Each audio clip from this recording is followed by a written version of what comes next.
சிலருக்கு நண்பர்கள்னால அல்லது சொந்த பந்தத்தினால நிறைய ஏமாற்றத்தை சந்திப்பாங்க. பணங்காசு ஏமாறுவாங்க. மனசளவுல ரொம்ப அடி வாங்குவாங்க. அது ரொம்ப வருத்தத்துக்குரிய விஷயமாலாம் இருக்கும். அப்போ இது மாதிரியான சூழ்நிலை யாருக்கு ஏற்படும் அப்படின்னா, இந்த 7ஆம் பாவாதிபதி வக்ரமாகனம், கெட்டு போனா அதெல்லாம் தனி. அது ஒரு பக்கம் இருக்கட்டும். 8ஆம் இடத்துல குரு நிற்கிறாருன்னு வச்சுக்கோங்களேன், அவங்களுக்கு நல்ல நண்பர்கள் கிடைக்க மாட்டாங்க.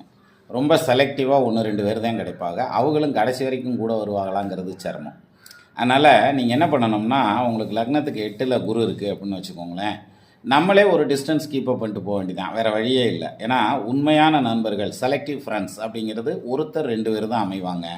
மற்றபடி வரக்கூடிய நண்பர்கள் எல்லாமே பாசிங் க்ளவுட்ஸ் அப்படிங்கிற மாதிரியான அமைப்பில் இருக்கும். இதை விட இன்னொன்று என்னென்னா, அதாவது நீங்கள் பொருளாதாரத்தில் நிச்சயமாக மேலே போவீங்க. 8ல் குரு இருந்தால் வெளியூர் போயிட்டோம்னா, பூர்வீகத்தை விட்டு வெளியூர் போனால் நல்லா பொருளாதாரத்தில் மேலே போவீங்க. நீங்கள் மேலே போக போக சொந்த பந்தத்துலேயும் எதிர்ப்பு